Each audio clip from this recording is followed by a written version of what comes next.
आज हम एक ऐसी कला को समझने वाले हैं जो लीडर्स, प्रभावशाली लोगों और हाँ, इतिहास के सबसे बड़े धोखेबाजों का एक गुप्त हथियार रही है।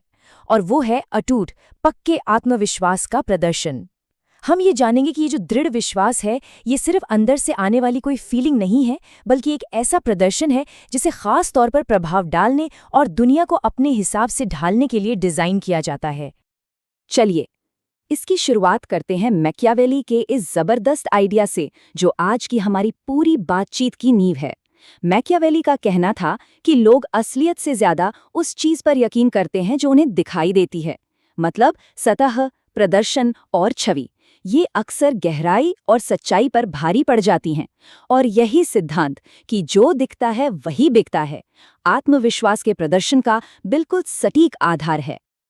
और यहीं पर सबसे जरूरी बात आती है, हम यहाँ आत्मविश्वास को उस तरह से नहीं देख रहे हैं जो कोई अंदर से महसूस करता है, क्योंकि अंदर तो शक, डर और अनिश्चितता हो सकती है।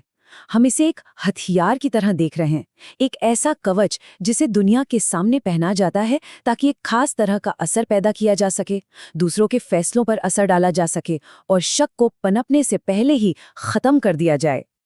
अब ये देखने के लिए कि ये सिद्धांत असल में कितना पावरफुल हो सकता है, चलिए इतिहास के सबसे दुस्साहसी घोटालों में से एक की गहराई में उतरते हैं। ये कहानी इस बात को पूरी तरह से साबित कर देगी कि सही प्रदर्शन के साथ कुछ भी मुमकिन लग सकता है, चाहे वो कितना भी अविश्वसनीय क्यों ना हो। ये सुनने में ही नामुमकिन लगता है ना? भला कोई किसी देश की पहचान एक लोहे के पहाड़ को कैसे बेच सकता है? ये किसी कानूनी अधिकार या असली दस्तावेजों से नहीं हुआ था, बल्कि उससे कहीं ज्यादा शक्तिशाली चीज से हासिल किया गया था, अटूट, पूरा और दिखाया गया आत्मविश्वास। ये कहानी हमें बताती है कि दृढ़ विश्वास की शक्ति तथ्यों और असलियत पर भी भारी पड़ सकती है। तो मिलिए विक्टर लस्टिग से, एक ऐसा कॉन आर्टिस्ट जिसने पेरिस के एफिल टावर को एक बार नहीं बल्कि 2 बार बेचने का अविश्वसनीय कारनामा कर दिखाया। लस्टिग कोई मामूली अपराधी नहीं था, वो तो इंसानी मनोविज्ञान का एक माहिर कलाकार था, जो ये अच्छी तरह जानता था कि लोग अधिकार और शक्ति को कैसे देखते और पहचानते हैं। देखिए, लस्टिग के पास कोई सरकारी पद नहीं था, कोई असली दस्तावेज नहीं थे, कोई अधिकार नहीं था, लेकिन उसके पास था एक अटूट अधिकार का ऐसा आभामंडल जिसे उसने सिर्फ और सिर्फ अपने दृढ़ विश्वास के प्रदर्शन के दम पर बनाया था। उसने लोगों को ये यकीन नहीं दिलाया कि वो कौन है, बल्कि उसने एक ऐसी सच्चाई गढ़ी जिस पर सवाल उठाना ही नामुमकिन लगे, और लोग उस पर यकीन करने के लिए मजबूर हो गए। तो उसने ये प्रदर्शन रचा कैसे? यहाँ हम उसके 3 मुख्य हथियार देख सकते हैं। पहला, उसका पहनावा। वो उस दौर के एक ऊंचे पद वाले सरकारी मंत्री की तरह कपड़े पहनता था, जिससे पहली नज़र में ही अधिकार का एहसास होता था। दूसरा, उसकी बातचीत का तरीका। वो ऐसे बोलता था जैसे उसके शब्द ही आखिरी फैसला हों, कोई हिचकिचाहट नहीं, कोई शायद या नहीं। और तीसरा, उसके दस्तावेज। थे तो नकली, लेकिन इतने असली दिखने वाले सरकारी कागजात कि किसी को उनकी असलियत पर शक करने का मौका ही नहीं मिलता था। इन तीनों ने मिलकर शक्ति का एक ऐसा भ्रम पैदा किया जिसे कोई चुनौती दे ही नहीं सका। तो सवाल ये है कि उसने ये किया कैसे? ये सिर्फ अच्छी एक्टिंग नहीं थी। चलिए उन खास मनोवैज्ञानिक तकनीकों को समझते हैं जो इस तरह की शक्ति को दिखाती हैं। ये इस बारे में है कि हमारा दिमाग अधिकार, प्रभुत्व और आत्मविश्वास के संकेतों को कैसे पढ़ता है, अक्सर बिना सोचे समझे।